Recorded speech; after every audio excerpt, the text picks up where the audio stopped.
Okay, सो EMI में already हमारे 4 lectures हो गए थे, हमने काफ़ी सारे कंटेंट कवर कर लिए थे। आज हमें ईएमआई का एक स्पेशल सेक्शन कवर करना है। पहले तो हमने नोशनल ईएमएफ और जो है डिफरेंट टाइप ऑफ ईएमएफ्स पे हमने डिस्कस कर लिया कि ईएमएफ किस तरीके से रहेगा। आज का जो टॉपिक है that is related to self inductance. Okay, so आज का टॉपिक है सेल्फ इंडक्टेंस और सेल्फ इंडक्शन। सेल्फ इंडक्शन के बारे में हम डिस्कस करेंगे कि सेल्फ इंडक्शन कैसे होगा।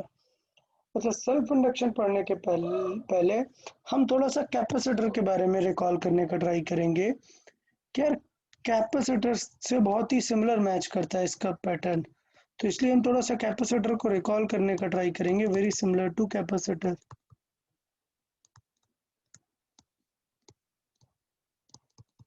बताएं कैपेसिटर का सबसे बेसिक फॉर्मूला क्या था, एकदम सबसे स्टार्टिंग का। Q is equal to Q C. is equal to CV. Very good, मतलब हम बोलते थे Q प्रोपोर्शनल टू V होता है और यहाँ पे कांस्टेंट आता है Q is equal to C V. Done. अच्छा, ये कांस्टेंट C किस पे डिपेंड करता है? Q या V पे डिपेंड करता है क्या? नहीं। ओके, सो ये जो है Q और V पे डिपेंड नहीं करता है, C सिर्फ दो चीजों पे डिपेंड करता है, मीडियम कैसा है और ज्योमेट्रिकल पैरामीटर कैसे हैं। याद है? अच्छा, C का फॉर्मूला बताओ पैरेलल प्लेट कैपेसिटर के लिए।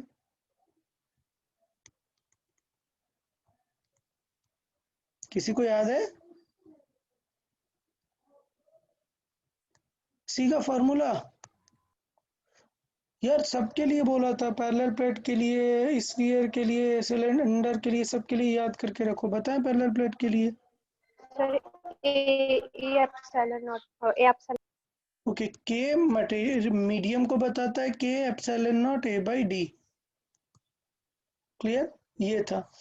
अच्छा, स्फीयर के लिए कोई बताएगा? स्फीयर के लिए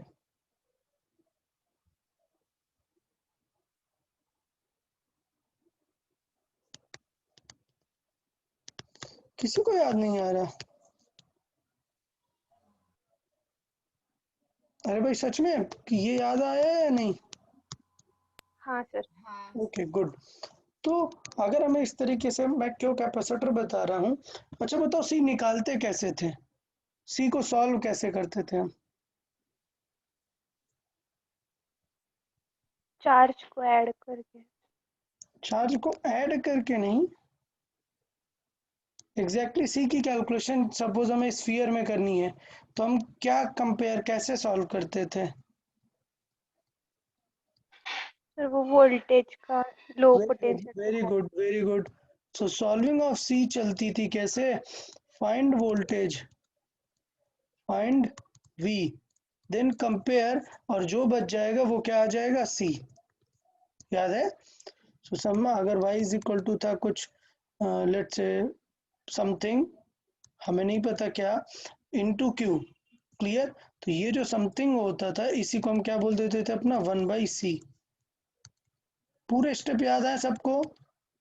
क्या करते थे, पोटेंशियल के फॉर्मूले लिखेंगे और जो क्यू के साथ में एक्स्ट्रा बच रहा है उसी को हम क्या कह देते थे अपना सी। डन। हाँ. चले, तो कैपेसिटर का इतना याद आ गया तो काफी है। अब हम सेल्फ इंडक्टेंस के बारे में बात करते हैं। ठीक है? अच्छा, सेल्फ इंडक्टेंस स्टार्टिंग कहाँ से होगी देखें। सपोज एक कॉइल है, ठीक है, और इस पे कितने भी लूप हो सकते हैं। तो ये एक कॉइल है और लेट से इसके पास एन लूप्स हैं। ठीक है? अच्छा, सोचो इस कॉइल में करंट जा रही है। क्लियर? इस कॉइल में करंट जा रही है तो इसका मतलब इसके सेंटर पे एक मैग्नेटिक फील्ड भी होगी ना। हाँ. पक्का समझ आए?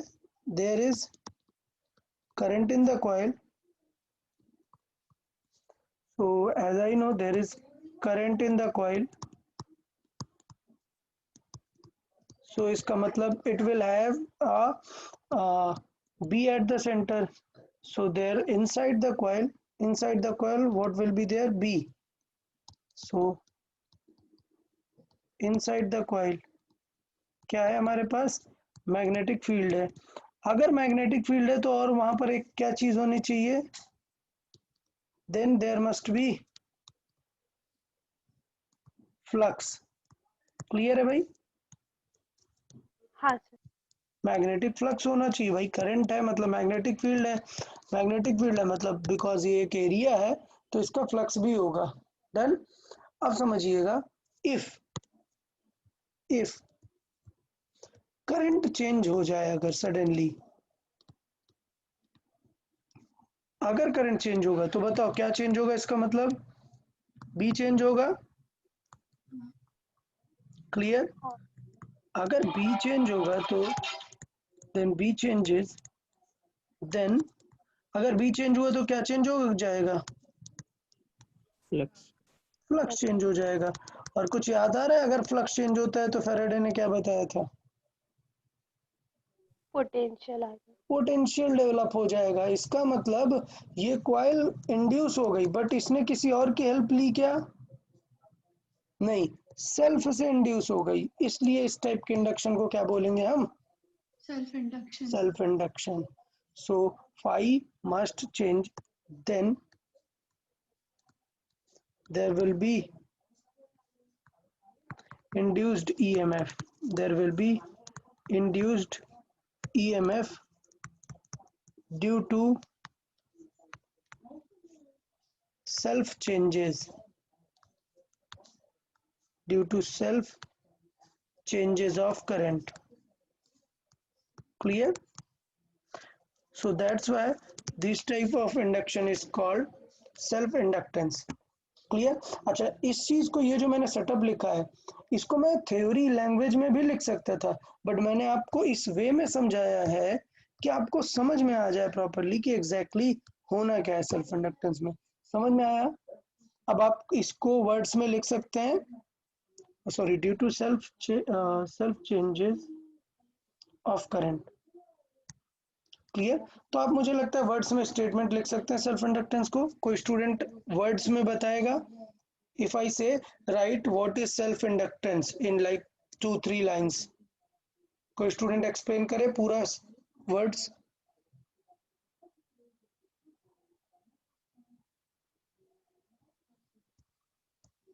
यार इन्हीं सबको वर्ड्स में लिखना है, बताएं.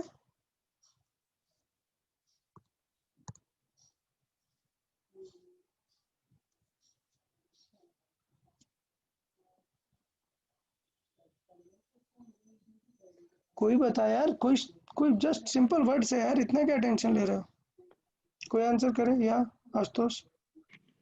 Due to change in current, magnetic field in that circuit changes and Yes. it results into an induced current in the field. Yeah, Induced EMF, sir. EMF. Okay, good. So that's it. तो self inductance हम explain कर सकते हैं, बहुत simple words में लिख भी सकते हैं. Let's see.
Okay, so self induction, current change होगी मतलब मैग्नेटिक फील्ड चेंज होगी मतलब फ्लक्स चेंज होगा, और उसके वजह से वहाँ पर एक ईएमएफ इंड्यूस होगा। उस ईएमएफ का नेम क्या होता है? Back EMF. अच्छा, बैक ईएमएफ क्यों बोलते हैं? क्योंकि अपोजिट होता है। अच्छा, ये कैसे हमें पता चला कि अपोजिट होता है? Lenz law. ठीक है, सो अपोजिट होता है, ये कैसे क्लियर रहेगा? लेंज लॉ से। ये हम ऑलरेडी कई बार देख चुके हैं, तो अपोजिट की टेंशन नहीं होगी। अब हम देख लेते हैं कि एग्जैक्टली हो क्या रहा है। तो अगर मैं बात करूं मैग्नेटिक फील्ड, वो जो सेल्फ वाली मैग्नेटिक फील्ड है वो किस पे डिपेंड करती है? करंट पे। ठीक है, और फ्लक्स किस पे डिपेंड करता है? फ्लक्स डिपेंड करता है मैग्नेटिक फील्ड पे। तो इसका मतलब ये है कि फ्लक्स अगर मैग्नेटिक फील्ड पे डिपेंड करता है और मैग्नेटिक फील्ड खुद करंट पे डिपेंड करती है, इसका मतलब इनडायरेक्टली फ्लक्स भी तो करंट पे डिपेंड करेगा। और अगर फ्लक्स करंट पे डिपेंड करेगा तो यहाँ पर एक कांस्टेंट आएगा, और उस कांस्टेंट को एल से डिनोट करते हैं, और उस एल को जो हम बोलते हैं that is our self inductance. So इसका मतलब ये हुआ, this is coefficient of self inductance. So it is coefficient of self induction, self induction. It is a coefficient of self inductance induction, और जस्ट इंडक्टेंस भी बोलते हैं इसे, और जस्ट इंडक्टेंस। कोफिशिएंट जरूरी नहीं है, जस्ट इंडक्टेंस भी बोल सकते हैं। ठीक है, यूनिट क्या होता है इसका? बहुत ही फेमस यूनिट है इसका। जैसे कैपेसिटर का यूनिट क्या था? सी का यूनिट क्या था? Farad. फैरेड था। तो यहाँ पर अगर हम कंपेयर करें, C is equal to, sorry, Q is equal to C V होता था, तो यहाँ पे कंपेयर होगा same formula phi is equal to L I से। ठीक है, सो Q के जगह Q का प्लेस लिया इसने यहाँ पर, V का प्लेस लिया इसने यहाँ पर। दोनों ये स्पेसिफिक चीजें हैं, सी भी ज्योमेट्री और मटेरियल पे डिपेंड करता है, एल भी उसी बातों पे डिपेंड करता है। ठीक है, तो इनके जो यूनिट है, सो सी का फैरेड होता है, ऑलरेडी बता दिया आपने। सी का यूनिट फैरेड होता है, वैसे इसका भी फेमस यूनिट होता है, इसका यूनिट होता है हेनरी। क्लियर? और जैसे फैरेड में, फैरेड बहुत बड़ा यूनिट होता है, generally micro farad, pico farad, nano farad ये सब यूज होते हैं। वैसे हेनरी भी काफी छोटा होता है, यूजुअली क्या यूज होता है? मिली हेनरी और फिर माइक्रो हेनरी, ये हेनरी वाले वर्ड ज्यादा यूज होते हैं। अच्छा, तो यहाँ से मैं सिंपली देख सकता हूँ कि हेनरी क्या हो जाएगा? Flux divided by I. मतलब एल की बात करें तो L will be phi divided by I. तो इसका मतलब हेनरी, इसका मतलब ये हुआ that 1 henry is equal to 1 flux का यूनिट क्या होता है? Weber. Weber. Weber upon current का unit ampere. So that means 1 henry is defined as 1 weber per ampere. किसी को डाउट किसी में? यूनिट समझ आया हेनरी और ये सारी चीजें हाँ सर। क्लियर? और अच्छी बात है कि जैसे सी कभी नेगेटिव हो सकता है क्या? सी कभी नेगेटिव हो सकता है क्या? नहीं। सी हमेशा पॉजिटिव, क्योंकि एक फिजिकल पैरामीटर है। सेम चीज एल भी है, एल भी एक फिजिकल पैरामीटर है, ये भी क्या रहेगा? हमेशा पॉजिटिव रहेगा। कोई डाउट? नहीं ओके, गुड। तो यहाँ तक मुझे लगता है सबको समझ में आ गया होगा कि किस तरीके से हम सी और एल को रिलेट कर सकते हैं। यहाँ पे मैंने एक्सप्लेन भी किया है कि कैपेसिटर से कैसे रिलेट कर सकते हैं। बाय द वे, मुझे लगता है ये जो रिलेशन है कैपेसिटर का, ये यहाँ पे लिखने की ज़रूरत उतनी है नहीं, नेक्स्ट पेज पे लिखेंगे बेटर रहेगा।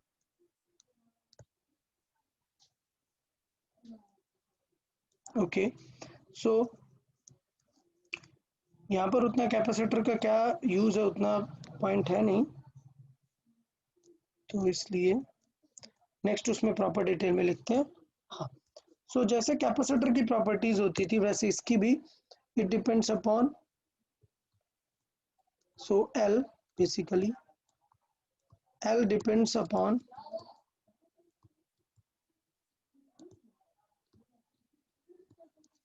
Number one, first thing, it does not depend upon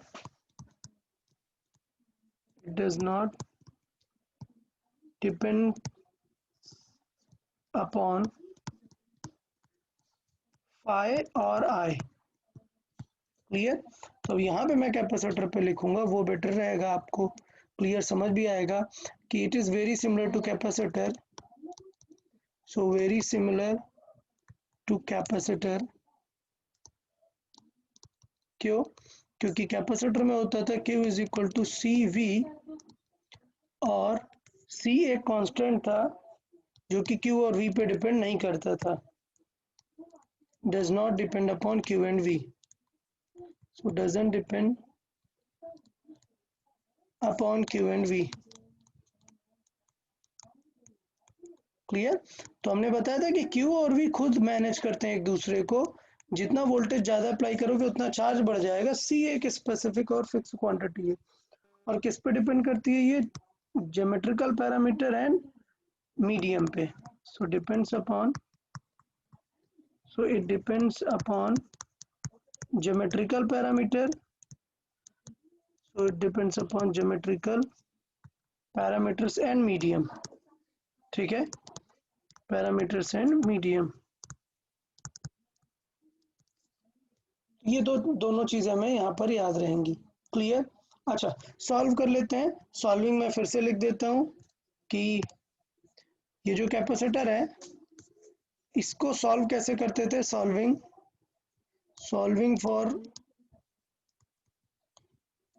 for C कैसे सॉल्व करते थे? हम स्टेप रखते थे, find V, okay, then compare with, okay, then compare, और कंपेयर करके क्या लिखते थे? V is equal to something into Q. Clear? And that something was 1/C. किसी को कोई डाउट इसमें कि हमने कैपेसिटर का C कैसे निकाला था? नहीं सर. Okay good. तो यहाँ पर भी हम डिफरेंट चीज़ों का L निकालेंगे, और आपको थोड़ा याद रखोगे तो बेटर है. अदरवाइज एग्जाम में निकाल भी सकते हैं, तुरंत सॉल्व कर सकते हैं, बट याद रखोगे तो बेटर रहेगा. क्लियर? तो कुछ चीज़ें हैं, जैसे देख लेते हैं. Self inductance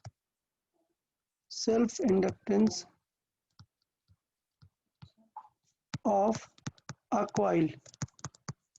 clear? Self inductance of a coil. तो लेट्स से एक कॉइल है और इस पे n लूप्स हैं. ठीक है? सो it is a coil with n loops, और लेट्स से इसमें करंट जा रही है I. तो अब हमें बताओ, हमें क्या लिखना है? हमें फ्लक्स लिखना है. फ्लक्स लिखना है, जो भी मिलेगा कंपेयर करके उसे क्या लिख देंगे? L. और फ्लक्स लिखने के लिए क्या होना चाहिए? B into A. मतलब क्या सबसे पहले चाहिए? B. बात समझ में आई? हाँ. तो चले बताएं यार B का फॉर्मूला फिर. B inside. Mu naught I upon 2R. अच्छा, ये B इनसाइड होता है या सेंटर होता है? B सेंटर होता है. ये जो हम फॉर्मूला याद किए हैं क्या होता है? Mu not I/2R. 2R. कोई doubt? But if the coil is small, अगर कॉइल स्मॉल है तो वो सेंटर वाली ही नियरली सब जगह कंसिडर कर ली जाती है. That means B inside is very similar to B centre. Okay सबको? डन. तो क्या फॉर्मूला आ जाएगा B इनसाइड का? Mu naught I/R. अब बताओ फ्लक्स कैसे निकालेंगे? फ्लक्स क्या होगा? B into A. क्लियर? अच्छा, यहाँ पे एंड लूप्स हटा देते हैं, सिर्फ एक कॉइल रखते हैं. पहले सिर्फ एक कॉइल रखते हैं. फ्लक्स हो जाएगा B इंटू A. B का फॉर्मूला क्या है? Mu not I/2R. और एरिया कितना हो जाएगा? πr². क्लियर है सबको? हाँ तो सर. इसका मतलब अलग कर लेते हैं यार. फाई इज इक्वल टू क्या बचा, mu naught pi, pi mu naught act, so mu naught pi, एक आर कैंसिल आउट होगा, आर बाई 2, ये लिखा होगा, इनटू आई। किसी को कोई doubt? Now comparing phi is equal to L into I. इसका मतलब एल क्या हो जाएगा, एल का फॉर्मूला क्या आ गया, mu naught pi R upon 2। किसी को कोई डाउट? नहीं। तो ये फॉर्मूला जैसे आपने याद किया था ना epsilon not a by D, वैसे ही कॉइल के लिए ये फॉर्मूला एल का भी आपको याद रखना है। जहाँ पे म्यू नॉट किसको बिलोंग करता है, ये बिलोंग करता है मीडियम को, क्लियर, और आर किसको बिलोंग करता है, ज्योमेट्री को, क्लियर। कोई डाउट किसी को, समझ आया क्या? अच्छा, हाँ सर। अब देखें special point, if coil has n loops,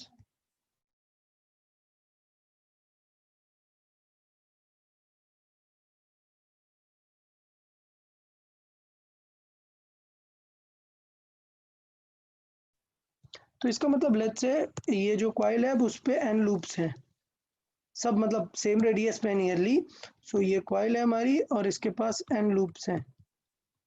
तो देखो क्या क्या बदल जाएगा, मैं डायरेक्ट ही लिखूंगा, n लूप्स है तो पहले बताओ b क्या हो जाएगा, इफ n लूप्स b क्या हो जाएगा बताएं, म्यू नॉट ni करना पड़ेगा, भाई समझ आया कि नहीं? अब ये बताओ जब फ्लक्स निकालोगे तब b इंटू ए करोगे, तो एरिया तो सारे कॉइल्स का आता है ना, इसका मतलब mu naught N I upon 2r into वो जो एरिया होगा वो होगा n into pi R square. किसी को कोई डाउट इसमें? यार सबको समझ आ रहा है ना इसमें? So phi is equal to होगा mu naught N square pi R by 2 into I. कोई डाउट? तो ये मैं समझाना चाह रहा था कि अगर n लूप्स होंगे तो सिर्फ n का मल्टीप्लाई नहीं होगा, कितने का मल्टीप्लाई होगा, n स्क्वायर का।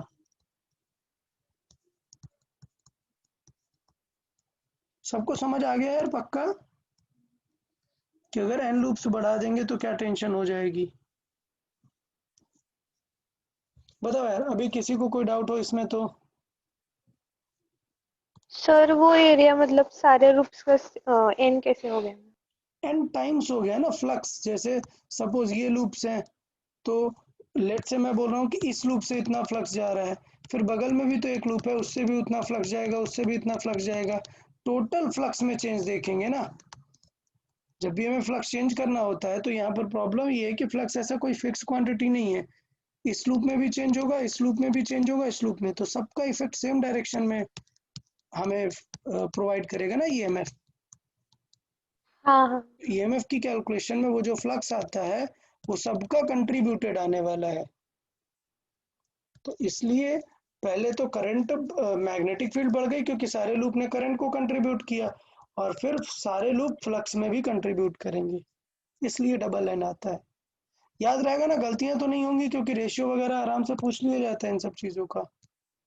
ओके हाँ सर। ओके, नेक्स्ट देख लेते हैं self induction.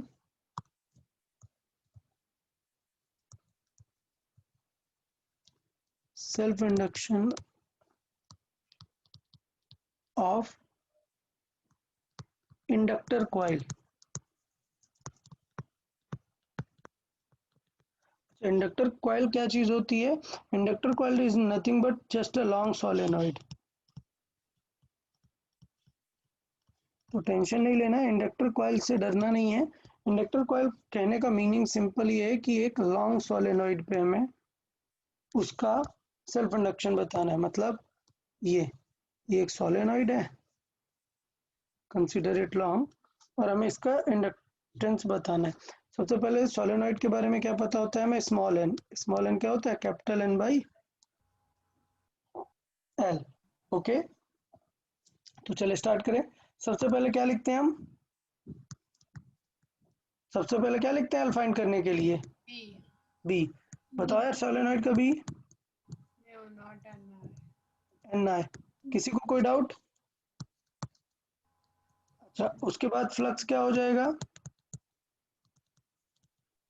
B into Into B A. Into A.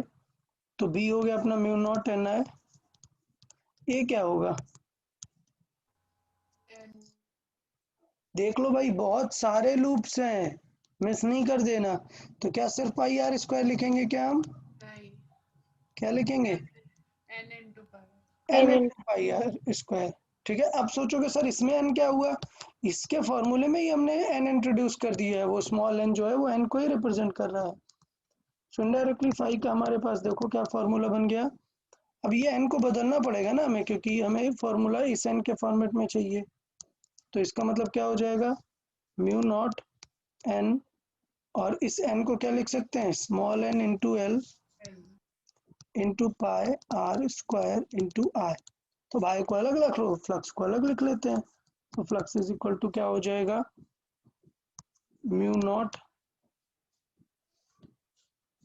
N square. अच्छा, ये पाई आर स्क्वायर को अलग से एरिया टाइप ही लिख सकते हैं, single area A into L, इस टाइप से लिखते हैं actually, into I.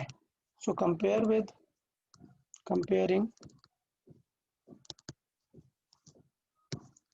I is equal to L I. So इसका मतलब एल का हमारा फॉर्मूला आ गया क्या? फॉर सोलेनॉइड या इंडक्टर कॉइल हमारे एल का फॉर्मूला है mu naught N square A L. Done. यहाँ पे ए का मतलब है सिर्फ area of cross section, area of cross section.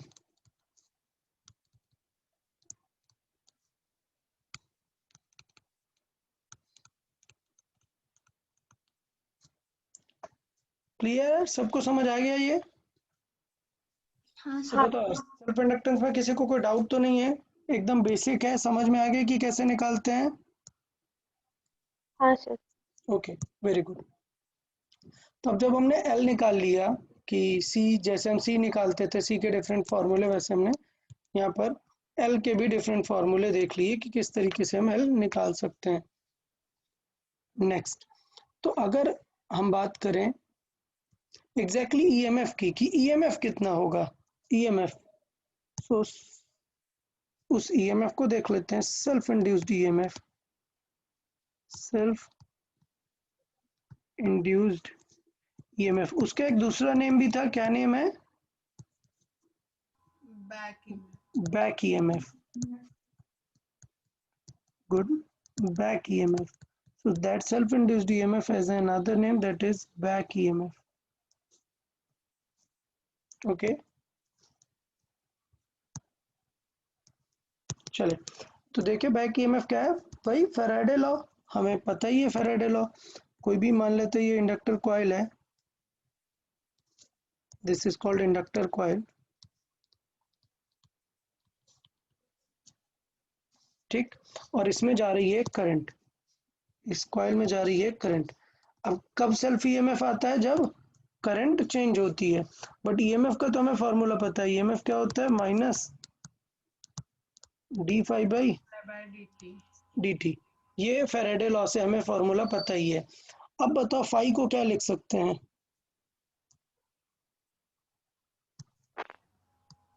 L into. Inductor coil phi को क्या लिख सकते हैं? लिख सकते हैं ये? यस। तो इस ईएमएफ का नेम क्या बन जाएगा? बैक ईएमएफ बन जाएगा। और माइनस एल तो फिक्स क्वांटिटी, इसका मतलब कौन चेंज हो रहा है? फाई मतलब कौन चेंज होगा? I. आई। Current. यस, तो फॉर्मूला बन जाएगा L into d I by d t. Clear? तो ये हमारा बन जाता है बैक ईएमएफ का फॉर्मूला टाइप। नेगेटिव क्या कर रहा है यहाँ पर? Direction. Direction. डायरेक्शन। और डायरेक्शन का मतलब क्या है यहाँ पर? डायरेक्शन का मीनिंग समझाए मुझे। डायरेक्शन मतलब किस चीज की डायरेक्शन? Current. इंड्यूस ईएमएफ मतलब वो जो बैटरी बनने वाला है वो कैसी बैटरी बनेगा? तो माइनस मतलब लेंज लॉ से आता है, मतलब oppose the cause, opposing the cause मतलब, कॉज मतलब क्या? अगर करंट डिक्रीज हो रही है तो इसका मतलब माइनस माइनस मिल के क्या बन जाएंगे? प्लस, मतलब ईएमएफ क्या करेगा? करंट को बढ़ाएगा। समझ आया? तो इसको कुछ इस तरीके से सीखेंगे, इस तरीके से देखेंगे। if current decreases then back emf back will increase the current. Okay, so will increase the current. समझ आया? तो जो भी कॉज है उसको अपोज करना है, उसका टारगेट होता है। और अगर करंट बढ़ रही है then emf back emf will decrease it. Clear है? हाँ ओके, इसका मतलब ये है कि थोड़े एग्जांपल के थ्रू मैं एक चीज आपको समझा देता हूँ। तो ये डायरेक्शन हमने कैसे कंसिडर की? लेंज लॉ, याद रखना, opposing the cause, Lenz law. ये हमेशा याद रखना पूरे चैप्टर में कि जो भी डायरेक्शन है वो हम लेंज लॉ के हिसाब से ही कंसिडर कर रहे हैं। तो क्या होगा एग्जैक्टली अगर ये इंडक्टर कॉइल है और इसमें एक करंट जा रही है, ठीक है, तो दो केसेस बनेंगे। Number one, if current increases, मतलब कि D I by d T क्या हो जाएगा? पॉजिटिव या negative? Positive. Positive. Current change हो रही है मतलब ये पॉजिटिव हो जाएगा, तो बैटरी बन जाएगा। ये इंडक्टर क्या बनेगा? एक बैटरी की तरह रिप्रेजेंट होगा। मतलब क्या होगा कि करंट आ रही थी इस तरफ, अब बताओ हमें करंट का सपोर्ट करना है या अपोज करना है? बताएं, करंट बढ़ रही है, हमें करंट का सपोर्ट करना है या अपोज करना है? अपोज करना। अपोज। ठीक है, करंट का अपोज करना है, तो इसका मतलब कैसी बैटरी बनेगा? ये इस टाइप की। समझ आया? हाँ। ईएमएफ बैक ईएमएफ टाइप आ जाएगा। और वैल्यू कैसे निकाल सकते हैं उसका? मैग्नीट्यूड कैसे निकाल सकते हैं EMF back? Magnitude is simple, L into d I by d T. कोई डाउट किसी को? नहीं सर। गुड। सेकेंड वाला देखिए, सेकेंड वाला भी सिंपल। इफ करंट क्या हो रही है? डिक्रीज हो रही है, मतलब D I by d T क्या है? लेस देन जीरो है। तो अगर करंट सिंपली आ रही है किसी इंडक्टर में तो करंट क्या हो रही है? कम हो रही है ना। तो फिर बैटरी इसका मतलब क्या करेगी? उस करंट को सपोर्ट बड़ा। करेगी। क्लियर? तो आई आ रही थी और ये बैक ईएमएफ उसे क्या करेगा? सपोर्ट करने लगेगा। तो सर्किट में इंडक्टर को हटा के बैटरी बना लोगे ना, बाकी तो किरचॉफ लॉ आपको आता ही होगा, याद ही होगा, क्यों? हाँ। Okay good. सो मैग्नीट्यूड अभी भी कुछ नहीं बदलेगा, E B will be L into d I by d t. अच्छा, what if current is not a function of time? अगर करंट फंक्शन ऑफ टाइम नहीं है देन और सिंपल वे भी लिख सकते हैं। बैक ईएमएफ चाहिए तो सिंपल वे में भी लिख सकते हैं, flux minus of flux final minus flux initial upon time taken, और माइनस एल इंटू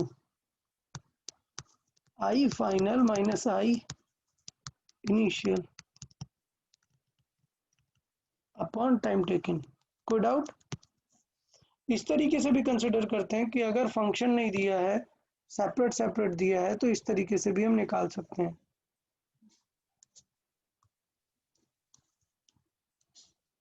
डन? यहां तक किसी को कोई डाउट हो तो बता दें। किसी को कोई डाउट इंडक्टर में समझने में?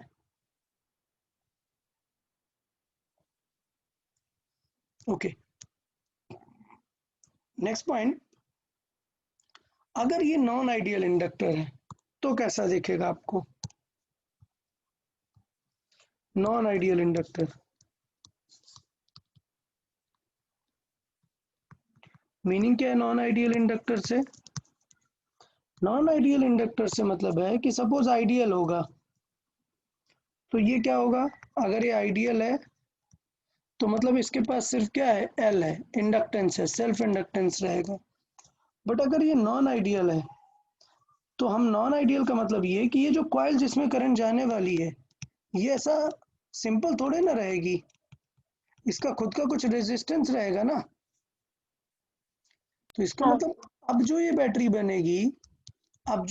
बनेगी तो ये दो टाइप पे बनेगी ना, सेल्फ का रेजिस्टेंस भी होगा। सो अगर ये नॉन आइडियल है इसका मतलब बेस्ट क्या होगा, एक आइडियल प्लस एक सेल्फ रेजिस्टेंस। समझ आया? तो आइडियल मतलब रेजिस्टेंस नहीं है और नॉन आइडियल मतलब एक सेल्फ रेजिस्टेंस भी है।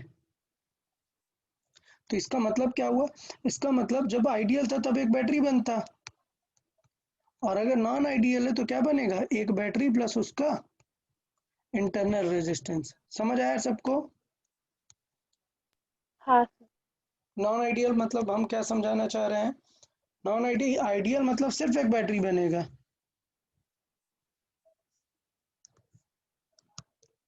आइडियल का मतलब ये है सिर्फ एक battery without any resistance. Clear? और नॉन आइडियल मतलब with internal resistance. Done. Solving आप लोग को आता है, उतना कोई डाउट है नहीं सॉल्विंग में आप लोग को इस चीज को लेके? क्लियर है सब लोग? अच्छा, ये किस टाइप की एनर्जी स्टोर करता है इंडक्टर? इंडक्टर स्टोर करता है फ्लक्स। कौन सा फ्लक्स? Magnetic flux. सो यहाँ पर हम ये भी कंसिडर करेंगे कि इंडक्टर किस टाइप में एनर्जी स्टोर करता है, stored magnetic energy, stored magnetic energy. देखिए स्टोर्ड मैग्नेटिक एनर्जी, तो याद है किसी को एनर्जी का फॉर्मूला? Q into V। या फिर half C V square type, ठीक है। हाँ तो यहाँ पे magnetic energy stored,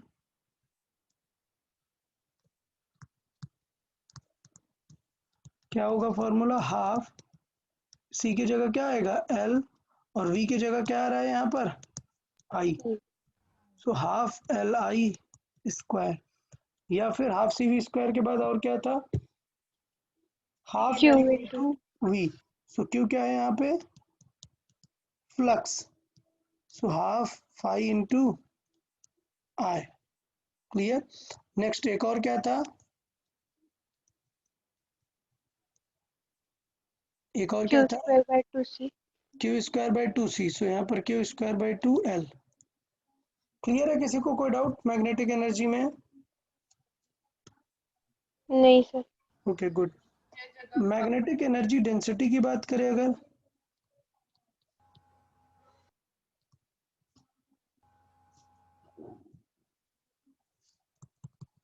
magnetic energy density, किसी को याद है एनर्जी डेंसिटी का फॉर्मूला?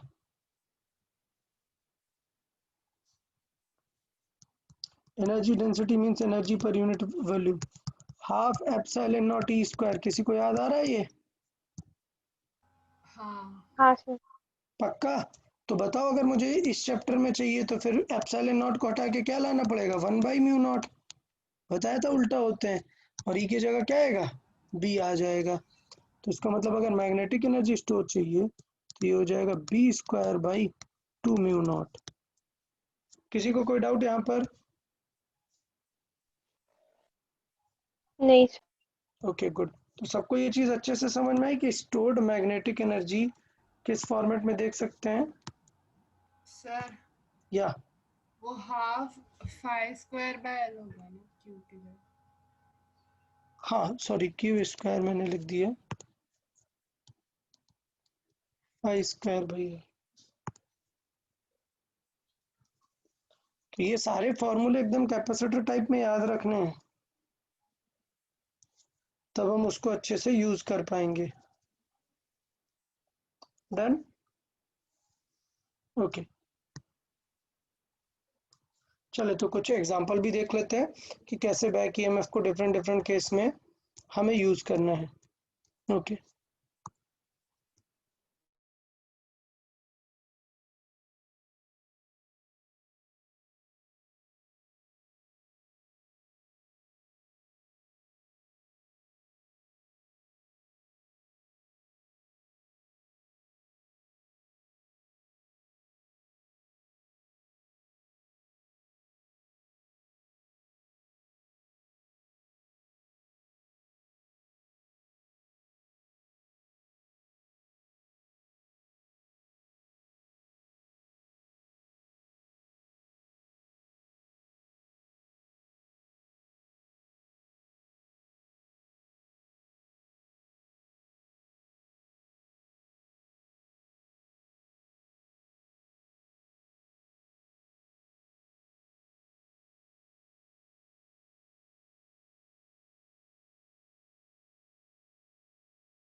ओके, तो आपको क्या वर्ड्स क्लियर समझ में आ जाएंगे फिगर से? नंबर 1, तो ये तो बैटरी है, इसमें किसी को कोई डाउट? 10 वोल्ट। उसके बाद क्या है? रेजिस्टर है। सो रेजिस्टर का वोल्टेज कैसे लिख सकते हैं? आई इंटू आर से। क्लियर? आई कितनी है सर्किट में? 2। आर कितना है? 20। सो ये कितना आ गया? 40। कोई डाउट? गुड। ये है 30 वोल्ट, ये है 10 वोल्ट। अब सिर्फ कौन बचा? इंडक्टर बचा। अब ये बताओ इंडक्टर को कैसे लिखेंगे? इंडक्टर, करंट इंक्रीज हो रही है, एज करंट इंक्रीजेस तो क्या होना चाहिए? इंडक्टर क्या करेगा? EMF decrease. अपोज करेगा ना, EMF will decrease, sorry, E back will decrease I. Clear? तो इसका मतलब बैटरी का सिंबल किस तरफ होना चाहिए? प्लस लेफ्ट ये साइड। डायरेक्शन, क्योंकि करंट आ रही है इस तरफ। सो ये है हमारा क्या? Back EMF. बताएं फार्मूला क्या है बैक ईएमएफ का? L into d I by D. L कितना है? 10 है। D I by d T कितना है? 1 है। आंसर क्या है? 10। क्लियर? हाँ। अब पोटेंशियल डिफरेंस लिख सकते हो? बताओ V A minus V B कैसे लिखेंगे?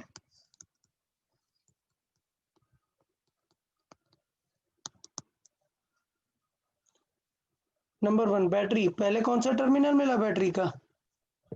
पॉजिटिव। और ये करंट की डायरेक्शन में, तो ये पॉजिटिव बनेगा और ये नेगेटिव बनेगा, पता है ना? सो पहला क्या आएगा? +10, फिर +40, फिर -30, फिर +10। सबको समझ आया? जो प्लेट पहले मिल गई उसका साइन पहले रख दिए गए, तो आंसर कितना आ जाएगा? 30 वोल्ट। चले बता, किसी को कोई डाउट इसमें?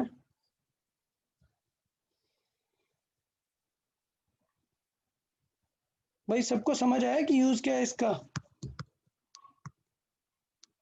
बहुत ही बेसिक है, ऐसा कुछ कॉम्प्लिकेटेड से नहीं, एक एक्स्ट्रा बस हमें समझना था। डन। हाँ सर क्या? सर वो 10 वोल्ट के पहले प्लस आते हैं तो इसलिए -10 लिखेंगे ना, मतलब प्लस आते हैं तो माइनस एक ऐसा होता है ना। नहीं भाई, दो तरीके मैंने बताए थे लिखने के। मैंने बताया था VA से जब चलते हुए लिखते हैं और इज इक्वल टू VB तक जाते हैं, तब क्या चेक करते हैं? Support and oppose. Clear?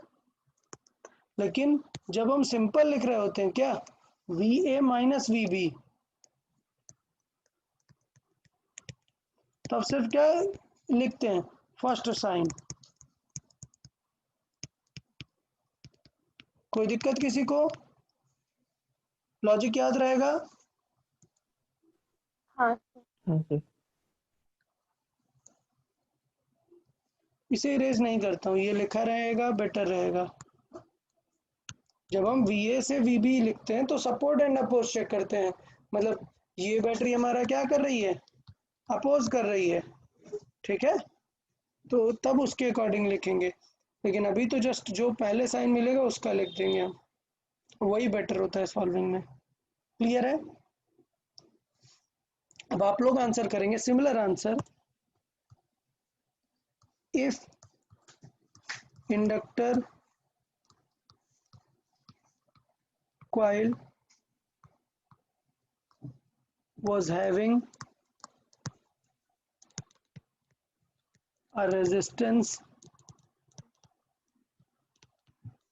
of 5 ohm, तब क्या होगा? चले, तो मान ले ये इंडक्टर कॉइल के पास अब 5 ओम का रेजिस्टेंस भी है। ओके, ये सिचुएशन है। तो बताए क्या करेंगे?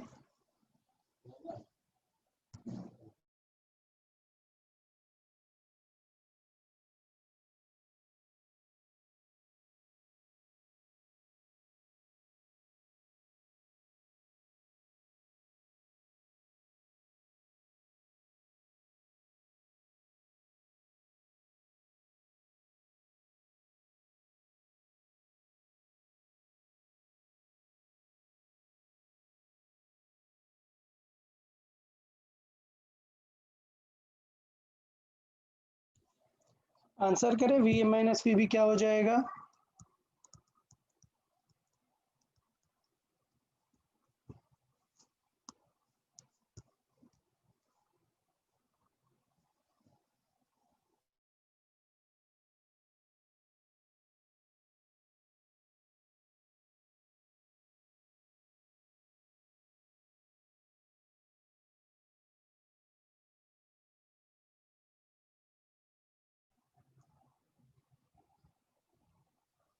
यार सबको समझ आ गया ना? ये कोई डाउट इसमें?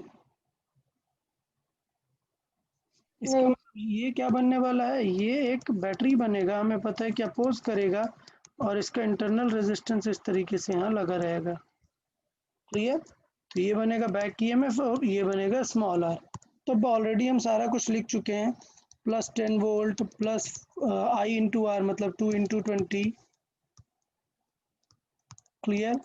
फिर -30, फिर बैटरी का +10, और प्लस एक और यहाँ पर आ जाएगा, क्या? IR वाला। क्लियर? सो 2 × 5 ये एक्स्ट्रा आ जाएगा, तो इसका मतलब आंसर कितना आ जाएगा? +40। कोई डाउट? कुछ अलग से उसमें बहुत काम नहीं करना है, बहुत ही स्ट्रेट आंसर है। ठीक है, हाँ चले एक स्पेशल नॉलेज पॉइंट जान लेते हैं। किसके बारे में? इंडक्टर कॉइल के बारे में। When a coil is deformed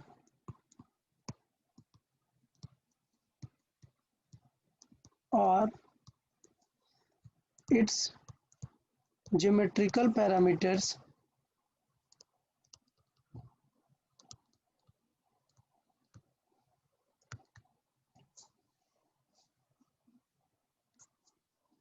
are changed suddenly,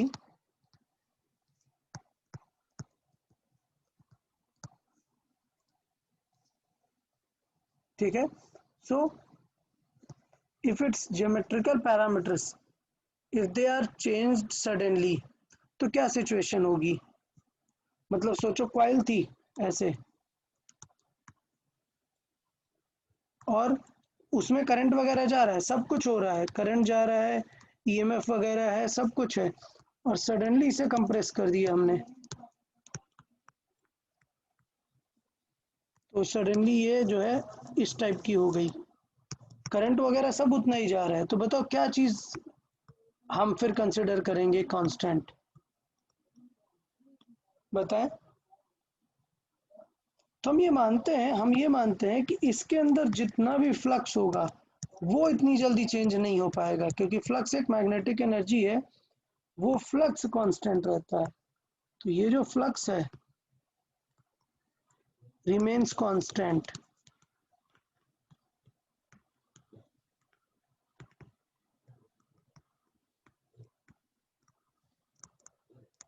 तो बेसिकली आपको ये एक इक्वेशन है मिल गई. हमें जब भी कुछ चेंज होता है तो हमें इक्वेशन नहीं पता होती ना कि क्या इक्वेशन यूज करेंगे. So when a coil is deformed और its geometrical parameters are changed suddenly, the flux remains same.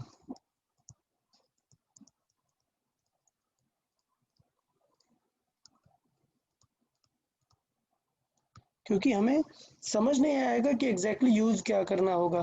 तो एग्जांपल के थ्रू इसे देखते हैं.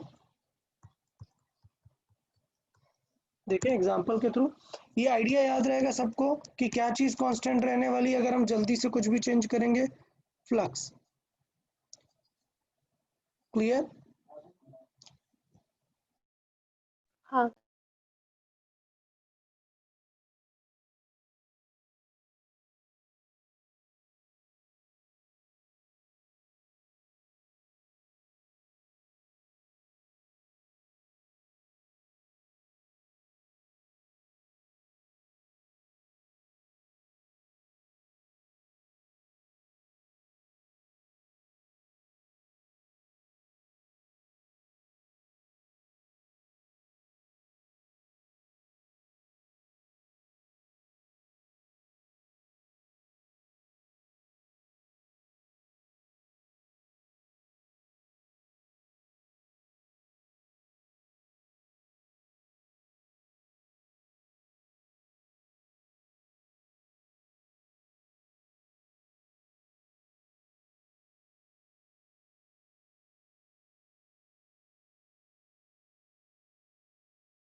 पता है क्या लॉजिक है? अगर हम डिफॉर्म वगैरह कर रहे हैं क्या सेम रहेगा?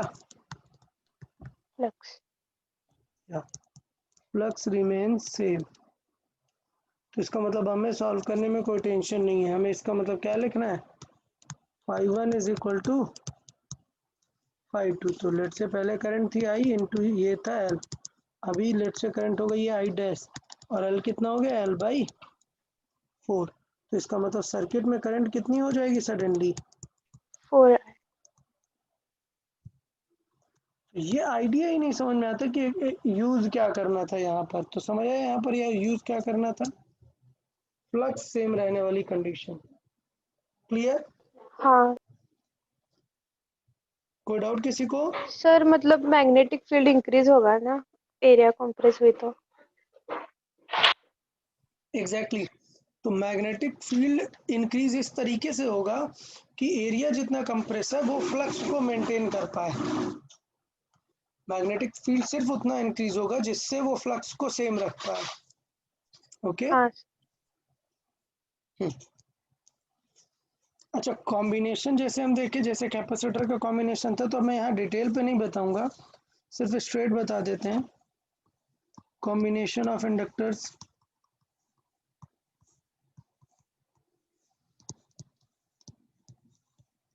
सो सेम चीज, सीरीज पैरेलल पॉसिबल है, सीरीज कॉम्बिनेशन,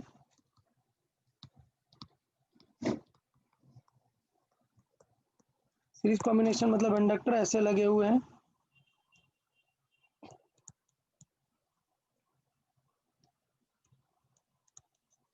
तो क्या आ जाएगा equivalent? L equivalent is considered as L1 plus L2। मतलब किसकी तरह ऐड हो रहा है ये? रेजिस्टेंस। रेजिस्टर्स की तरह, मतलब कैपेसिटर से बिल्कुल एकदम उल्टा है ये लोग, मतलब value wise. Parallel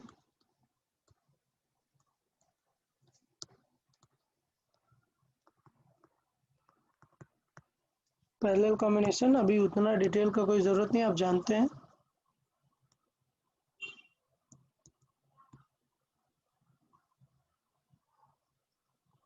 L1 L2, so parallel combination means 1 by L equivalent is 1 by L1 plus 1 by L2।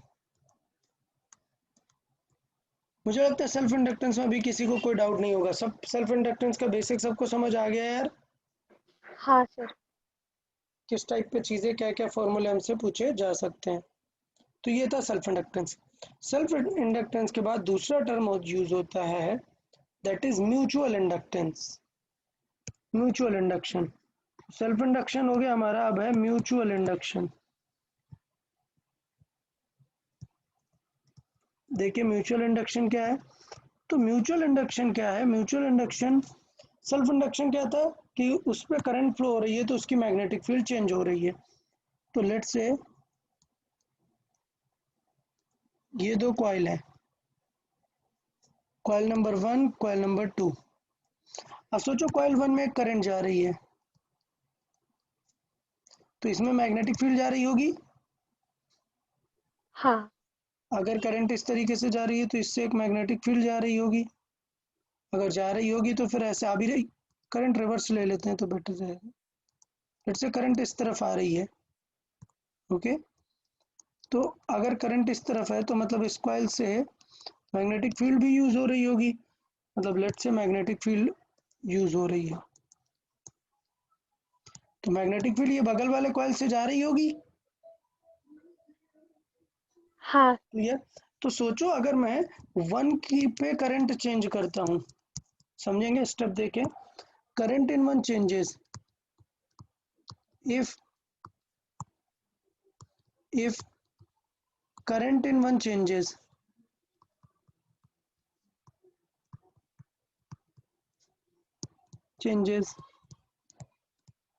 तो लेट्स से नेम ले लेते हैं, इनके नेम रख देते हैं I1। इसका मतलब क्या है? करंट इन 1 चेंजेस मतलब I1 चेंज हो रहा है। बताओ क्या होगा तुरंत? B of 1 will change, हाँ। हाँ।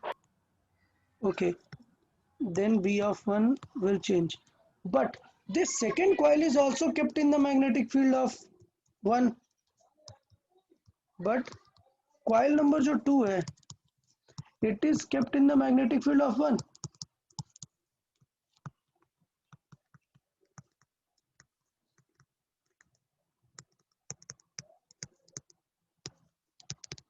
कोई डाउट? नहीं। ओके, तो सबको ये समझ में आया कि कॉइल नंबर 2 जो है वो कॉइल नंबर 1 के मैग्नेटिक फील्ड में रखी है।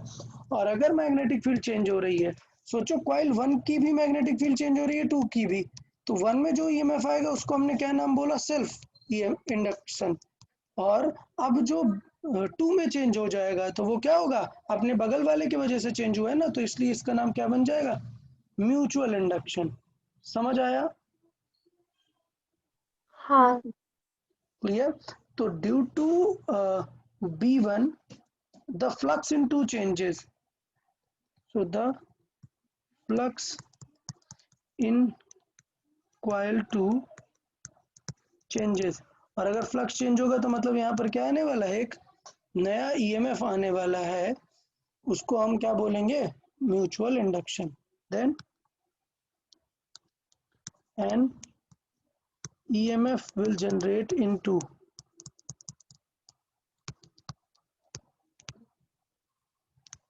clear.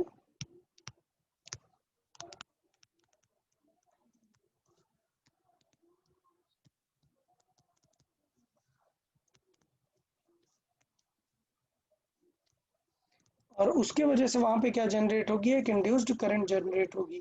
तो ये जो प्रोसेस है इसको हम क्या बोल देते हैं, म्यूचुअल इंडक्शन। समझ आया? हाँ सर। ओके, तो देख लेते हैं कि इसे वर्ड्स में कैसे लिख लेंगे। प्रॉपर सबको पैटर्न समझ आया क्या? मैंने 1 में करंट चेंज किया तो 1 की मैग्नेटिक फील्ड चेंज होगी। 1 की मैग्नेटिक फील्ड बी 2 वाला इतना पास रखा था कि 1 की मैग्नेटिक फील्ड चेंज होने से 2 वाला भी चेंज हो गया। क्लियर? और 2 वाले की मैग्नेटिक फील्ड अगर चेंज हो गई तो 2 वाले पे एक नया ईएमएफ आ जाएगा ना, और उसकी वजह से एक नई करंट आ जाएगी। So that is called induced current, और ये प्रोसेस बन जाएगा म्यूचुअल इंडक्शन का। तो एक बार लिख लेते हैं स्टेटमेंट।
ओके, तो सिंपल वर्ड्स में हमने बताया कि एक कॉइल पे दूसरे कॉइल के एसोसिएट की वजह से जो भी चेंज आएगा उसको हम म्यूचुअल इंडक्शन बोलेंगे।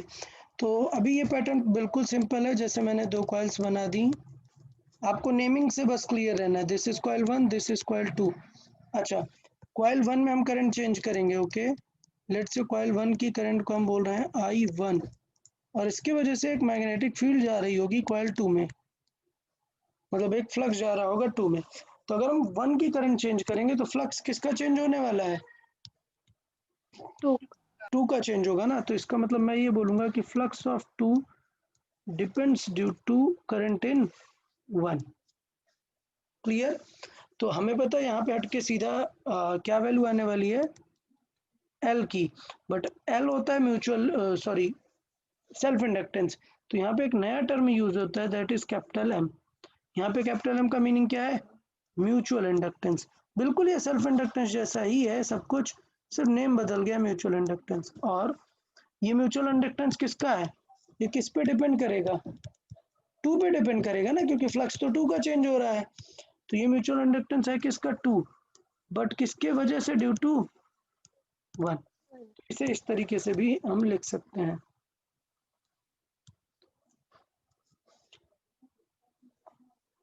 लेट्स से सेकंड में भी एक करंट जा रही है I2, एम क्या है, एम है mutual inductance.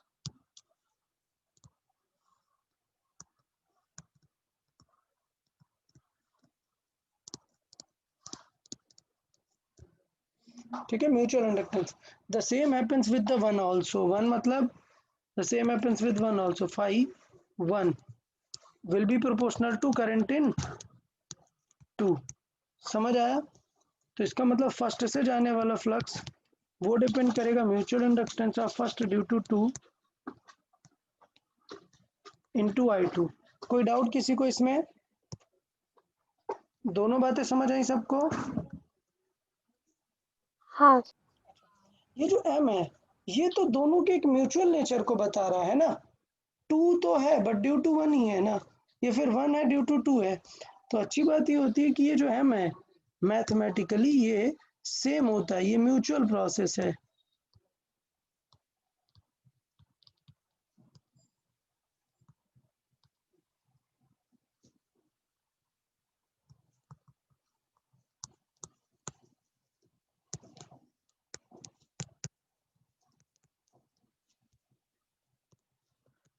M1 is equal to M12 is equal to M21, इसको हम सिंपल M भी लिख सकते हैं क्योंकि दोनों पार्टिसिपेटिंग के लिए सेम होता है। That means it is defined for a pair. ठीक है, सो it is defined for a pair. Clear? कोई डाउट? अच्छा, अब बात आई ईएमएफ कैसे निकाल सकते हैं। तो अब जब हमने ये फाई निकाल लिया है तो हम ईएमएफ भी यहाँ पर बता ही सकते हैं ना।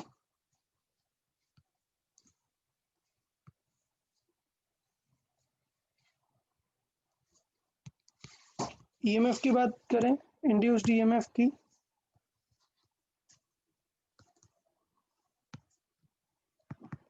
तो इंड्यूस्ड ईएमएफ क्या हो जाएंगे, EMF induced in 2, EMF induced in 2 क्या हो जाएगा, माइनस M21 एग्जैक्टली। रुके, यहाँ पे क्या लिखेंगे, डी फाई 2/dt लिखेंगे ना। सो फाई 2 किस पे डिपेंड करेगा, M21 इंटू di1/dt। समझ आया?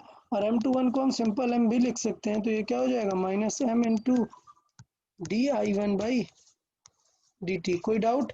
तो 2 पे ईएमएफ किसके वजह से आएगा, चेंज इन 1, या so EMF 2 I can just write, सिर्फ मैग्नीट्यूड अगर चाहिए, so M into di/dt, di1/dt, और M into I final, but किसका, I1 का फाइनल माइनस I1 का इनिशियल बाई टाइम टेकन। ठीक है, इस फॉर्मेट में हम देख सकते हैं ईएमएफ, इंड्यूस्ड ईएमएफ। सपोज हमें E1 चाहिए, 1 में इंड्यूस्ड ईएमएफ, तो वो किसके वजह से होगा, फ्लक्स चेंज इन 1, और फ्लक्स चेंज इन 1 मतलब ये क्या हो जाएगा, M1 due to 2 and di2/dt। मैंने बताया M को सिमिलर मान सकते हैं, मतलब M इंटू di2/dt लिख सकते हैं। सो मैग्नीट्यूड ऑफ अगर फर्स्ट ईएमएफ इन 1 चाहिए हमें, तो हम सिंपल लिख सकते हैं क्या है, M इंटू di2/dt। बताइए, इसमें किसी को कोई डाउट, इसमें किसी को कोई डाउट, ये समझ आया सबको?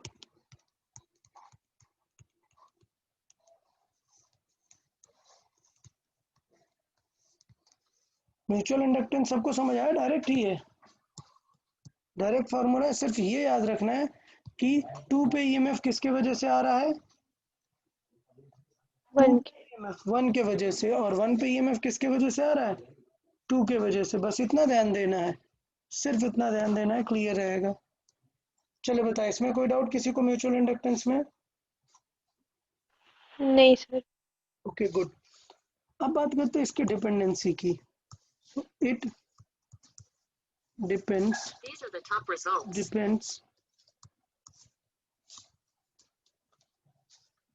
so it depends। अब देखें किन बातों पे डिपेंड कर सकता है।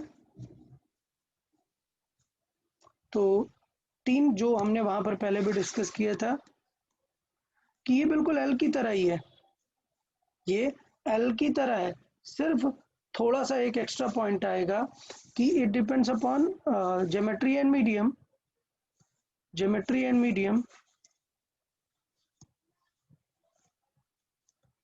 मीडियम प्लस एक इंपॉर्टेंट चीज आ जाती है इसके पास, म्यूचुअल अरेंजमेंट पे भी डिपेंड करता है। कैसे?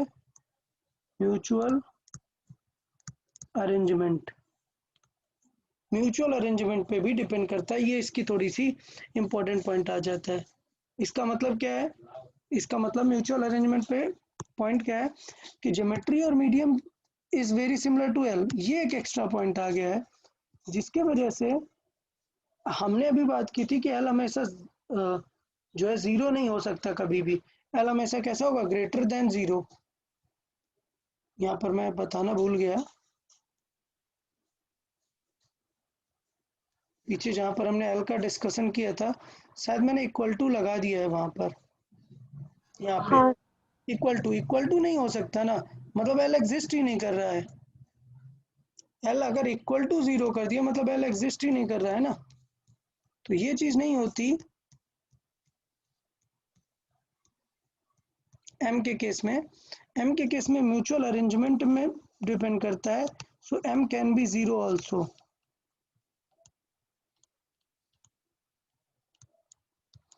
ये यहाँ पे हमें देखना रहता है, बाकी दोनों पे तो डिपेंड नहीं ही करेगा। So M can be greater than और equal to zero while L is always positive. तो ये दोनों चीजें माइंड में रहेंगी, याद रहेंगी, मैंने हाईलाइट कर देता हूँ, इंपॉर्टेंट है दोनों। एम जीरो भी हो सकता है बट एल जीरो नहीं होगा। एल तो एक ज्योमेट्रिकल मटेरियल पर डिपेंड है, तो अगर एल एग्जिस्ट करता है तो वो जीरो कभी नहीं होगा। ठीक, तो बात करते हैं कि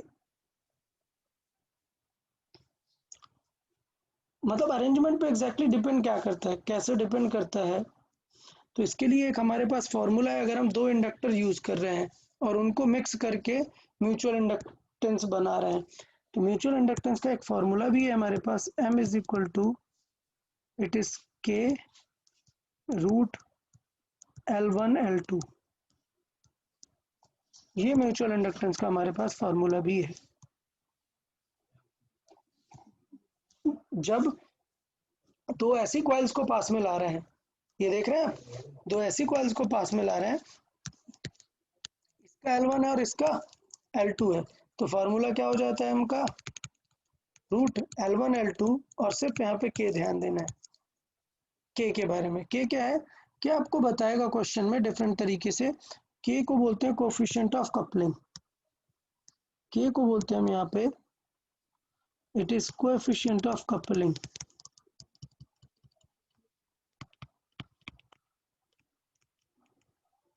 मतलब उनको कितना अच्छे से अरेंज किया हुआ है। और ये k भी क्या होता है?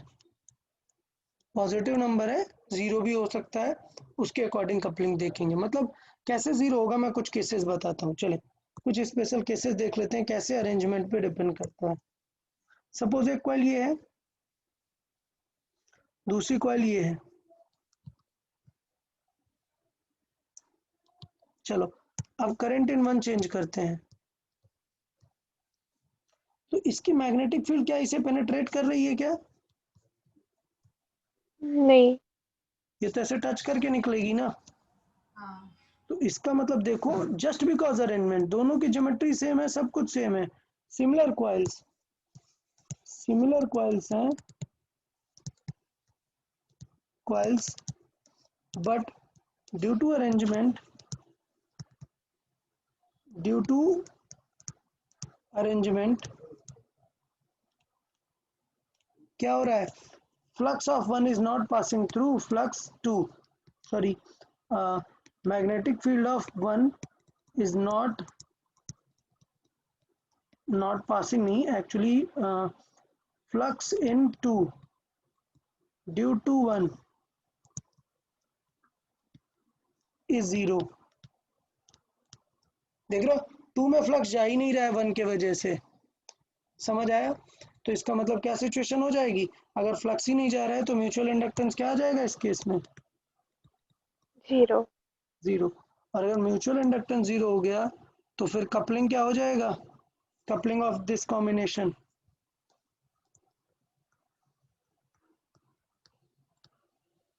0. जीरो होगा, ऑफ दिस कॉम्बिनेशन।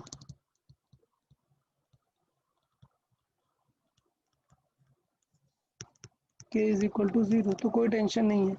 समझ आया सबको किस तरीके से कपलिंग पे म्यूचुअल इंडक्टेंस डिपेंड करेगा? एक और सेटअप बना देते हैं। सपोज ये है I1 और ये है I2। अभी बताओ,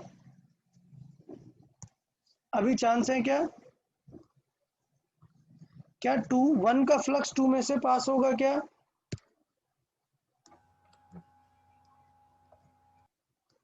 मैग्नेटिक फील्ड कैसे हो जाती है, सर्कुलर हो जाती है ना, तो हाँ. पास होगा क्या, नहीं. Flux on two due to one. अभी भी इस सेटअप के लिए क्या है, जीरो है।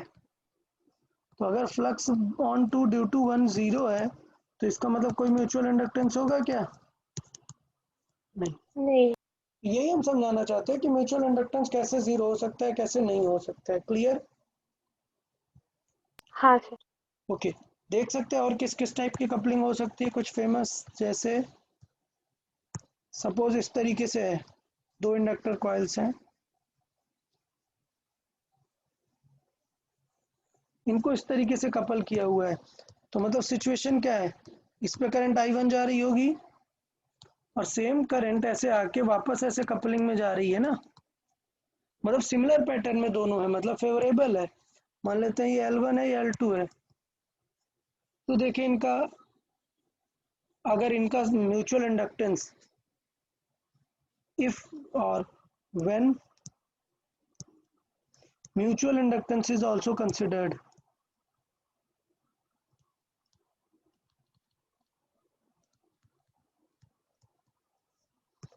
is also considered,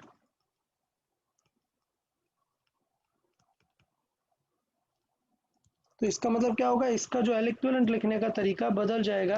पहले हम L इक्विवेलेंट कैसे लिखते हैं, L1 प्लस L2, और दोनों की इस कपलिंग की वजह से वहां पर जो म्यूचुअल इंडक्टेंस है वो भी ऐड होगा इस सेटअप में। तो ये म्यूचुअल इंडक्टेंस का यूज है कि L इक्विवेलेंट लिखने का तरीका बदल जाएगा अगर हम म्यूचुअल इंडक्टेंस को भी कंसिडर करने लगे।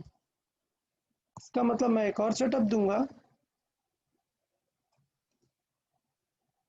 डन।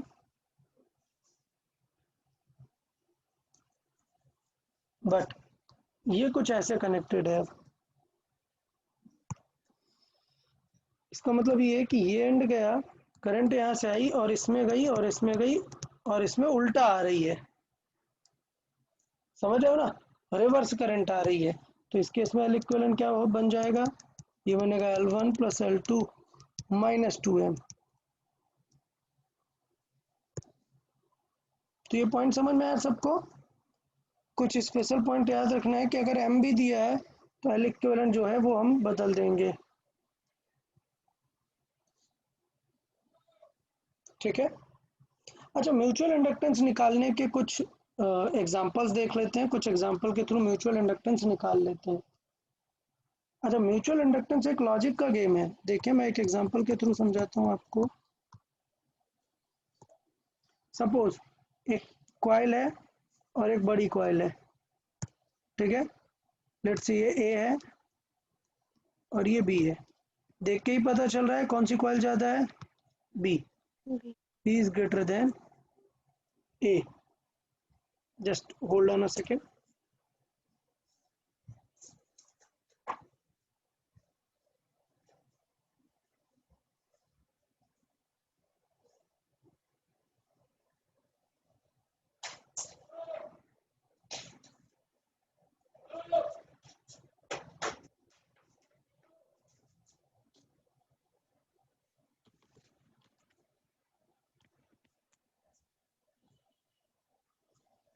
Okay.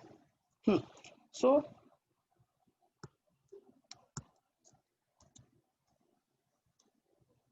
हाँ, तो सपोज दो कॉइल्स है, एक ए रेडियस की और एक बी रेडियस की, और दोनों में कुछ करंट हम मान ले रहे हैं। लेट्स से ये करंट 1 है, I1, ठीक है, और लेट्स से ये करंट है 2, I2। तो हमें लेट्स से चाहिए find the mutual inductance of the system. Find the mutual inductance of system of system. तो देखो स्टेप एकदम सिंपल है यार, एक स्टेप एकदम सिंपल है। Step method 1। अच्छा, हम ये बोल सकते हैं क्या कि coil number 2 is kept in the magnetic field of 1।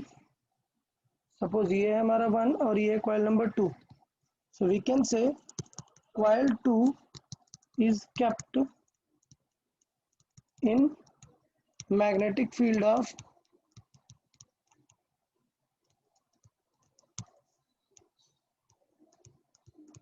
1, ठीक है। तो हमें क्या चाहिए पड़ेगा, flux of 2, sorry coil 2 is kept in a magnetic field of 1, so flux of 2 due to 1, ये समझ में आया। फ्लक्स इन 2 निकालना पड़ेगा ड्यू टू 1। अच्छा, फ्लक्स इन 2 के लिए क्या निकालना पड़ेगा हमें, B2, sorry B from coil 2 due to 1। Clear. तो ये बताओ यार, क्या हम B due to coil, sorry B from coil 2 due to 1 लिख सकते हैं क्या हम? क्या हम एक रिंग के बाहर की मैग्नेटिक फील्ड लिख सकते हैं क्या? नहीं। तो इसका मतलब हम मेथड दोनों है, म्यूचुअल मतलब हम किसी से किसी को फाइंड कर सकते हैं। मैं M21 फाइंड करने का ट्राई कर रहा था, क्या M21 फाइंड करना बेटर में तरीका है? नहीं है, it is tough to write. तो इसका मतलब M21 टफ हो जाएगा लिखना। M21 लिख पाएंगे क्या? नहीं। नहीं, बट हमें पता है it is a mutual induction, मतलब दोनों का आंसर सेम आना चाहिए। सो मेथड 1 गड़बड़ हो गया। मेथड 2, मतलब आपको केयरफुल रहना पड़ेगा कि आप कैसे चूज करने वाले हो, वो इम्पोर्टेंट रहेगा। तो इसका मतलब अब हम क्या फाइंड करने का ट्राई करेंगे, हम फाइंड करेंगे M1 ड्यू टू 2। क्लियर। सो अब हम लिखेंगे that coil 1 is kept in magnetic field of 2।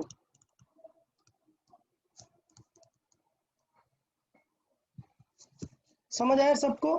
इसका मतलब हम क्या लिखने वाले हैं, हम लिखने वाले हैं फ्लक्स ऑन 1 ड्यू टू 2। तो हमें क्या चाहिए पड़ेगा, हमें चाहिए पड़ेगा B फ्रॉम 1 ड्यू टू 2। किसी को कोई डाउट इसमें बताएं? नहीं सर। तो चलो लिख लेते हैं, चलें जल्दी से लिख लेते हैं। हमें चाहिए flux on 2 due to 1। Done है सबको? Sorry, flux on 1 due to 2। Clear. वो क्या हो जाएगा, B due to two. flux on 1 due to 2, तो that means B on 1 due to 2 into area किसका यूज करेंगे,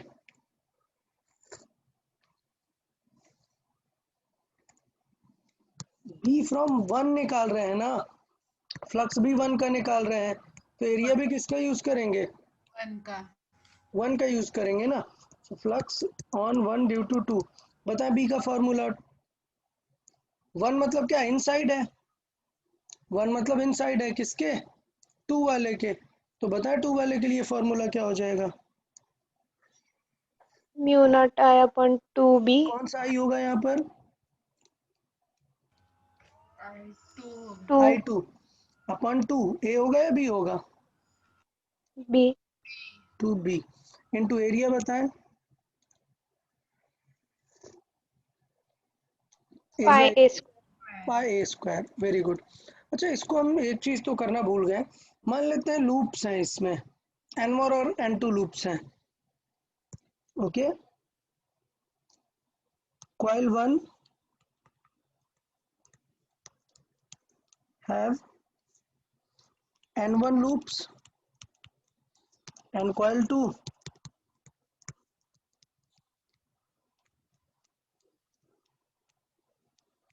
it has N2 loops, done. इसका मतलब यहाँ पे क्या चेंज होने वाला है, N टाइम्स आएगी मैग्नेटिक फील्ड, क्लियर है, और एरिया भी N टाइम्स। तो इसलिए पूरा फॉर्मूला बेटर समझ में आया, इसलिए मैंने सारी चीज़ें यहाँ पर प्रॉपरली इंडिकेट कर दी हैं। तो देखिए 512 क्या आ जाएगा, देखिए आ जाएगा mu not N1 N2 pi A square upon 2b into आई। समझ आया m क्या है,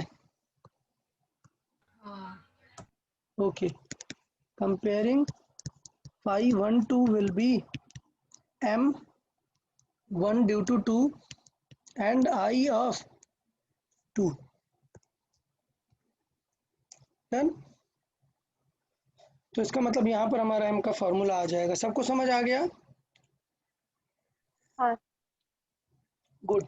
तो इसका मतलब m इज इक्वल टू क्या आ जाने वाला है, m is equal to for this particular case it is mu N1 N2, यहाँ पे मैं एरिया भी लिख सकता हूँ बट मैं पूरा लिख रहा हूँ पाई ए स्क्वायर अपॉन 2b। किसी को कोई डाउट इसमें, नहीं सर। नहीं। तो मुझे लगता है मैं एक और क्वेश्चन दूंगा तब ज़्यादा बेटर आपको क्लियर आइडिया आएगा कि म्यूचुअल इंडक्टेंस एग्जैक्टली फाइंड कैसे करना है। तो मैं चाहता हूँ कि एक एग्जांपल आप लोग और करेंगे, खुद से करेंगे ये एग्जांपल, तो आपको और बेटर समझ में आ जाएगा कि काम क्या है, म्यूचुअल इंडक्टेंस एग्जैक्टली कैसे कर सकते हैं, डन। अच्छा अगर अगर दोनों का लूप सेम होता तो यहाँ पे फिर क्या आ जाता, एन स्क्वायर आ जाता, ओके। हाँ अच्छा नेक्स्ट एग्जांपल है, find mutual induction of inductance of two solenoids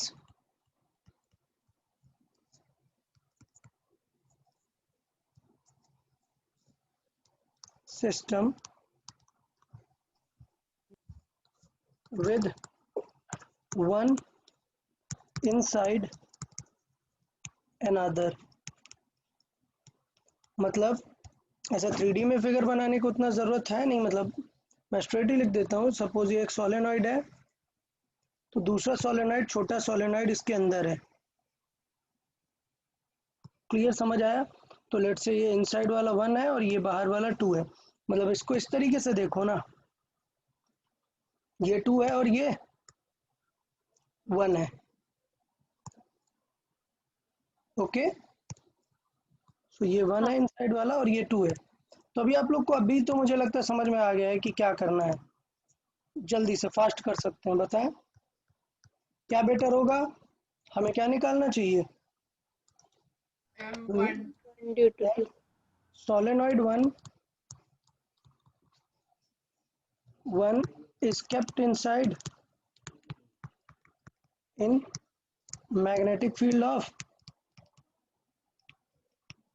2, done. तो इसका मतलब क्या निकालेंगे, फ्लक्स ऑन 1 ड्यू टू 2 क्या हो जाएगा, magnetic field on 1 due to 2 into area of 1।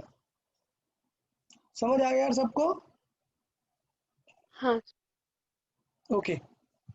तो क्या लिख सकते हैं इसका मतलब इसे, flux on 1 due to 2, B को क्या लिख सकते हैं, B on 1 due to 2 it is mu not ni2, clear, into क्या हो जाएगा a1। बट a1 एक क्रॉस सेक्शन एरिया है, a1 क्या है, क्रॉस सेक्शन एरिया है, इस पे भी तो लूप्स होंगे ना, तो जितने लूप्स इसमें होंगे उतने लूप्स इसके अंदर भी रहेंगे। डन। तो मान लेते हैं ये एन लूप्स हैं। अच्छा, फिर कैपिटल एन हमें लिखना चाहिए, कैपिटल एन बाई एल, तो उतने ही लूप्स लेट से इसके पास भी हैं, एन इंटू ए वन होगा। ये कभी भी ध्यान दें, म्यूचुअल इंडक्टेंस में हमेशा एन स्क्वायर ही आने वाला है। डन। तो इसको हम कंपेयर करें अगर, तो ये आ जाएगा mu naught N square A one by L into I two, clear. So मुझे लगता है यहाँ से कंपेयर कर लेते हैं, कंपेयरिंग क्या हो जाएगा 512, sorry comparing 512 is equal to mutual inductance of 1 due to 2 into current of 2, then इसका मतलब यही हमारा m का फॉर्मूला बन जाता है, mu naught N square A one by length. समझ आया सबको म्यूचुअल इंडक्टेंस कैसे है। एक और एग्जांपल ऐड करूंगा मैं, जिससे फाइनली क्लियर हो एग्जैक्टली म्यूचुअल इंडक्टेंस का कैसे यूज है। तो मुझे लगता है ये सिस्टम आप लोग फास्ट कर लेंगे। दो स्क्वायर्स हैं, चले निकालें जल्दी से। दो स्क्वायर कॉइल्स हैं, ये 1 है, 1 लूप्स इसमें जो है लेट से वो है n1, और ये 2, और लेट से लूप्स हैं इसमें n2। डन। इसकी साइड है a और इसकी साइड है 2a,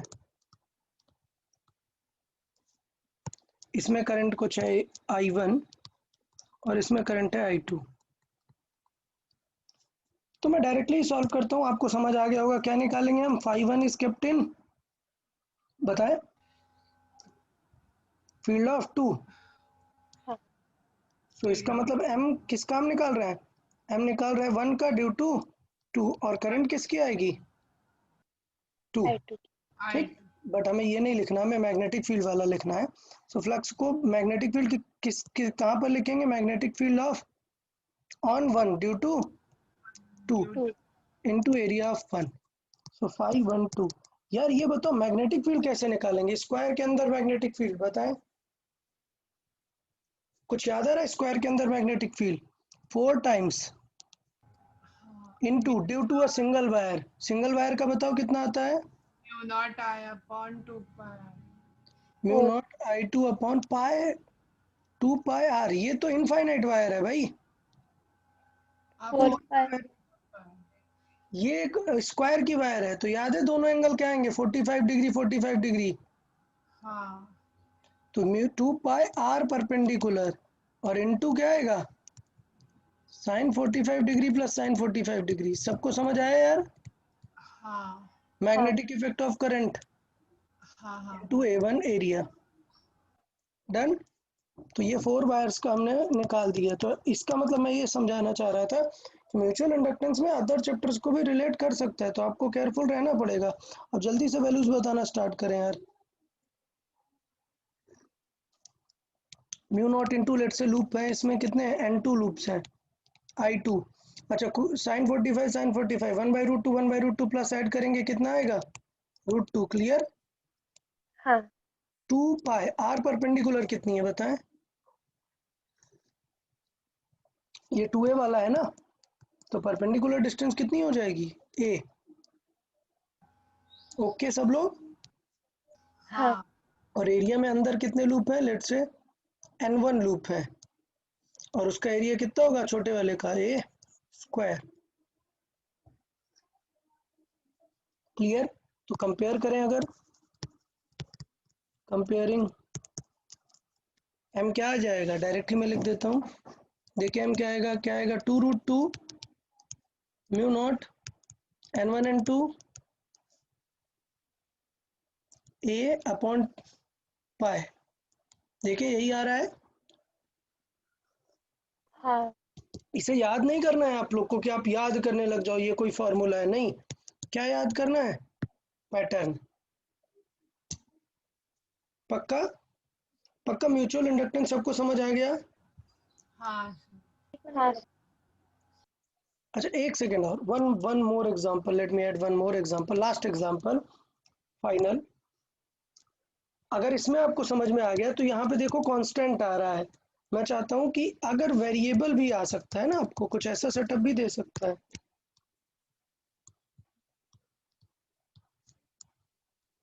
इस सिस्टम का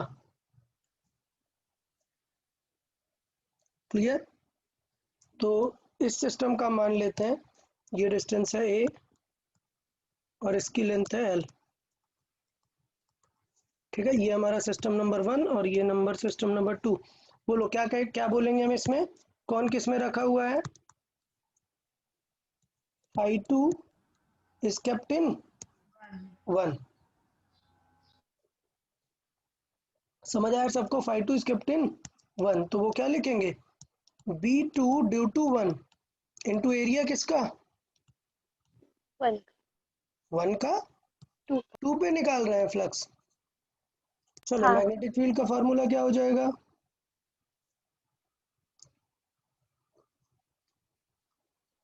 mu not I upon 2r। ना ना ना ना, यही प्रॉब्लम है। क्या इस एरिया पर हर जगह बी सेम है क्या? नहीं नहीं इसका मतलब स्टोरी बदल गई। बी निकालने के फाई निकालने के लिए क्या करना पड़ेगा हमें? इंटीग्रेट। इंटीग्रेट करना पड़ेगा।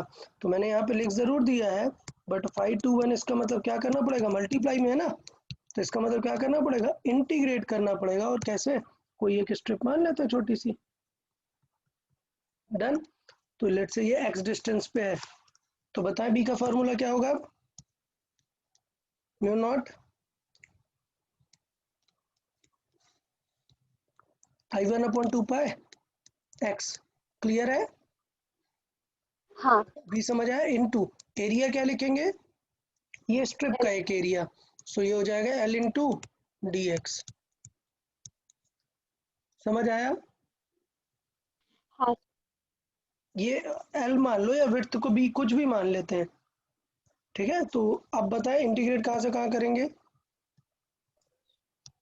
ए से ए प्लस एल। ओके, तो मुझे लगता है अभी फ्लक्स समझ में आ गया होगा। फ्लक्स 2 1 कितना आ जाएगा? म्यू नॉट I1/2 पाई, और ये एल बाहर आ जाएगा, एल इंटू ये क्या बनेगा? 1/x का क्या आएगा? इंटीग्रेशन ln आएगा, मतलब ln a+l/a।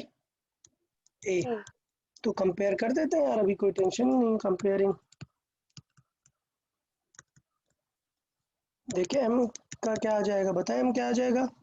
m आ जाएगा mu not l into ln a+l/a upon 2 pi. Clear? समझ हाँ आया? तो इस तरीके से हम देख सकते थे वेरिएबल होगा तो क्या करेंगे। अभी सारे टाइप के समझ में आ गए यार म्यूचुअल इंडक्शन? हाँ चले, तो बहुत अच्छा है। अब नेक्स्ट उसमें यहाँ पे जो हमारा नेक्स्ट टेस्ट होगा उसका सिलेबस यहीं तक है। बट अभी ईएमआई में एक और टॉपिक बाकी है। आपको याद होगा आपने सर्किट में सी में आपने सी आर सी पढ़ा था। हाँ हाँ सेम इसमें भी आएगा। क्या आएगा? एल आर सर्किट आएगा। तो आप लोग ये थोड़ा सा याद रखें, नेक्स्ट लेक्चर से पहले थोड़ा सा एक क्विक रिवीजन आरसी को दे दें। ज़्यादा टाइम नहीं लगेगा, मैक्स 30 मिनट लगेगा आपको। आरसी सर्किट आप एक बार रिवाइज कर लेंगे, जिससे आपको एलआर सर्किट में रिलेशन समझ में आएगा कि क्या डिफरेंस है और कैसे रिलेट कर सकते हैं। ओके हाँ sir. Okay then, I think it's enough for today.